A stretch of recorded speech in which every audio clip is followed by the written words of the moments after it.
Hey everybody, my name is Jessica. When I was younger, I believed that you didn't choose who you fall in love with. I still believe that. But even if you don't, there are some boundaries you should not cross. Seriously, boundaries. But what can you do when the person who's crossed them is somebody you love? I'm from a small town near, well, nowhere. Nothing interesting ever happens there. It's boring as hell.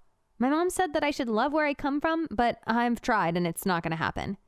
My parents are pretty humble. We've never had a lot of money, but we could always cover the basics: food, internet, clothes, and beer. Lots of beer. Why? I don't know. That's how dysfunctional families get along, I guess. I wanted to move out as soon as possible. I thought it was my destiny to stay here and waste my life until something incredible happened. A few years ago, I got a letter from the University of Chicago saying that I was selected for a full scholarship to study art. I couldn't believe it. I was going to move from this place to study what I've always wanted to. It was great. However, my dreams almost went to hell when I realized that I didn't have the money to live there.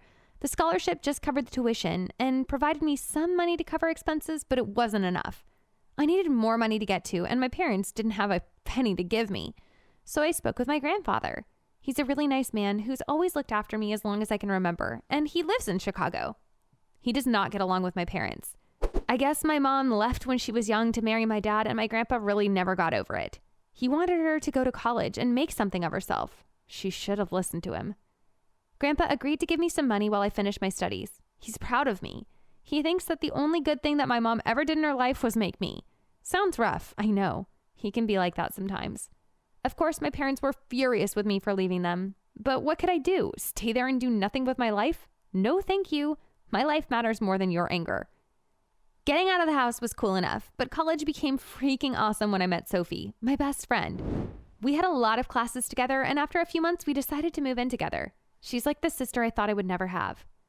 I finally finished my schooling and got my diploma, and my parents didn't even come to the ceremony.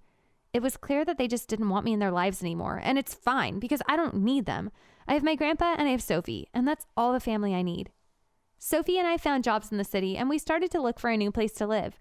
Grandpa has this huge apartment and he gets lonely, so he asked us to live with us. He said he wouldn't charge us rent. He just wanted the company. And we were on savings mode, so we agreed without hesitation. Everything seemed fine in the beginning. Grandpa was easygoing and made us feel comfortable around him. He cooked us dinner and looked for movies on TV to watch together. It was really cute. For the first time in years, I felt like I had a place I could call home, somewhere where I belonged, and I was happy. A few months later, Grandpa threw a party for his friends and his neighbors. Something small, hamburgers, beer, cards, Bee Gees in the background. We had a great time. And then Grandpa got drunk, and he started flirting with Sophie. We didn't care that much. We just figured it's what normal old people do when they get tipsy. It was kind of funny, actually. And the next day, he apologized to her. But then, everything changed. I noticed something strange was going on between the two of them. They stopped making plans with me. She said she was really busy with work, and Grandpa said that he was tired all the time. I thought that just seemed normal. I get busy too, and Grandpa, well, he's old, so it all made sense, until I found them having dinner and watching movies together without me. I was pissed. Maybe they were angry at me for something I said or did, I thought. I convinced myself that I was overreacting. Everybody needs a friend, right? I wasn't overreacting, though. Yesterday, I got home from work and saw them making out. Like, not just kissing, freaking French kissing. He's almost 80 years old and he is kissing my 20-year-old friend. What? I tried to talk with Sophie. She told me that he was really nice and the least she can do for him giving us a home is, make sure he's not lonely. What? Is she crazy? So he lets us stay at his house and she gives him sexual favors? What should I tell Grandpa? I have to talk to him. This is sick. But I don't want to make him feel bad or get in trouble with him. And I can't stop thinking that Sophie is taking advantage of him. And he's taking advantage of her too. Guys, I have no idea what to do. Please tell me what you think. I need some advice. And I'll definitely be reading your comments. Hey guys, I'm Jenna. I'm 32. And since I was a little girl, all I wanted to do was travel all over the world. So I became a travel blogger. I anticipated having some romantic flings on my trips, but I never thought I would find the one. I'll tell you the story of how I met my fiance. It was 2014 and I was traveling through several Asian countries. I truly recommend that everybody go to visit Asia. There's so many places with interesting cultures and really nice people. If you love food, especially seafood, you have to go to Japan. But if you're not a fan, you'll have some other interesting options. There's more than 50 kinds of ramen. So there's literally one for everybody. There's even ramen for people who ate ramen. But I'm not a fan of those people. After a month of visiting Japan, South Korea, and China, I decided to take a trip to South Asia, to see Malaysia, the Philippines, Thailand. In September of 2014, I arrived to Bangkok. The city is where I fell in love. Although they are all countries on the same continent, you can notice easily the differences between them. There's something unique in Asia, and it's something really hard to see in Europe or Latin America, which I feel is more the same from country to country. South Asia is really open-minded, especially compared with the rest of the countries near them. Being there meant certainly a cultural impact for me, even when I see myself as an open-minded person. I'll explain later. I'm from Topeka, Kansas. It's kind of a city. I mean, it's bigger than any other town in Kansas, but it's way smaller than big cities like San Francisco, LA, Houston, or even Kansas City. It's like a semi-city. We have a few malls and sort of nothing interesting really happens in Topeka. My family is super religious. They enrolled me in Catholic private schools when I was very young. They wanted me to learn all about the religion and make sure that I was good, I guess. I was all right at school. I don't consider myself a really religious person, but I don't see something like that as bad, even when I don't agree with everything that the religion says. For starters, I should let you know I'm a lesbian.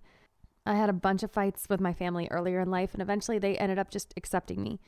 I think most of the times religion is actually pretty good for a community, but obviously for certain reasons, I don't quite fit in.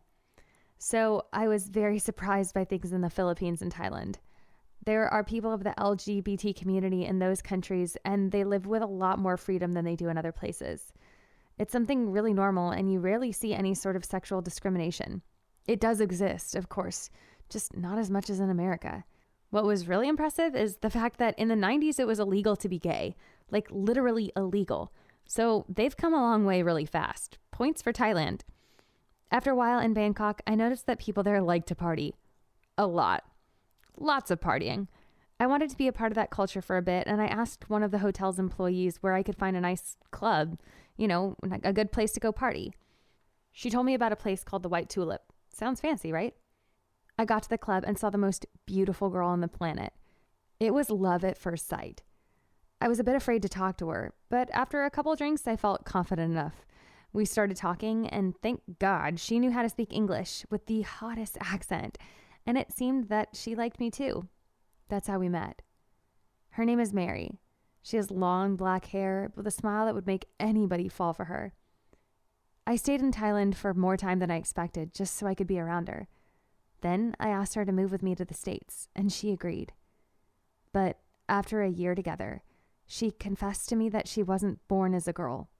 Mary is a transgender woman. She used to be Gan, a Thai name meaning the bold one.